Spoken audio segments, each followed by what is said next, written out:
Граф, приветствую. Ты у нас служишь в батальоне Шаймуратова. Расскажи, пожалуйста, каким образом ты вообще попал в батальон Шаймуратова? И сам ты откуда? Я сам с Белгорода. Добровольно пришел в военкомат в конце, в середине прошлого августа месяца. И был направлен волею судьбы в этот батальон. 72-ю бригаду. Понятно. Ладно. А почему граф? Фамилия Орлов. Все. Мои предки служили в услужении графа Орлова и его четы, казаки потомственные. Понятно. Получается, ты потомственный военный? Так точно, да? Все мои родственники, начиная еще до петровских времен, служили в государстве. Понятно. А вот расскажи, пожалуйста, про своего прадедушку. У меня, когда Великая Отечественная война началась, на фронт ушло трое прадедов. Вот. Из них 2 медика и я один разведчик, кавалерист. Вот. 41 год они встретили на Западной Украине, части были разбиты, расформированы. И вот мой прадед влился в подразделение шаймуратовцев, так называемых. Ну тогда это были части, честно не вспомню, сейчас не скажу, какой дивизии. Вот. Но командовал ими генерал Шаймуратов. Получается, 112-я кавалерийская дивизия. Да, так точно. Да, команда генерала Минигари Шаймуратова. Да. И занимал он там должность такую же, как и я, фельдшер одной из рот. Прямо вот такая цикличность истории, да? Цикличность истории, да. На память от деда вот осталось, единственное, что осталось. Сейчас он погиб, так же, как и Минигари Шаймуратов, почти вся же дивизия погибла, в том числе и мой дед погиб, недалеко от Дебальцева, Чернухина. Его могила, там и находится братская могила. Все, что осталось, это вот знак отличник санитарной службы. Это твоего прадеда, да, получается? Да, он был как бы на ранении в отпуске. Это недалеко же, Дебальцево недалеко от Белгородской области вот, находится. Вот он был отправлен на 10 суток, оставил и через пару месяцев погиб. Также награжден орденом Красной Звезды, медалью за отвагу. Вот, война для него закончилась здесь, а его братья дошли уже. Один до Вены, другой до Берлина.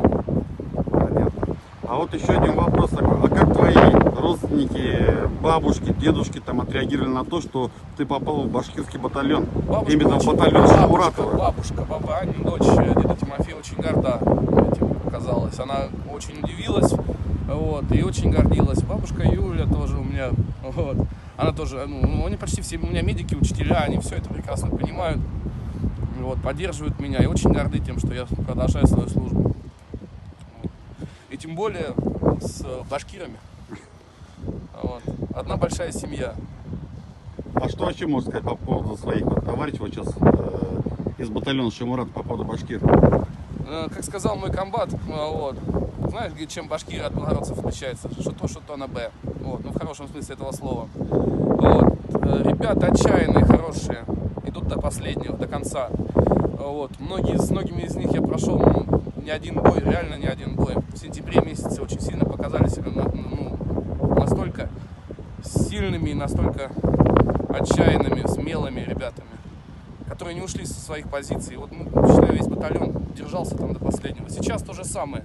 Здесь мы больше в обороне, тоже держим свое, не уходим. Граф, вот еще один такой вопрос. Я случайно узнал, что ты являешься еще и сотрудником администрации главы Белгородской области.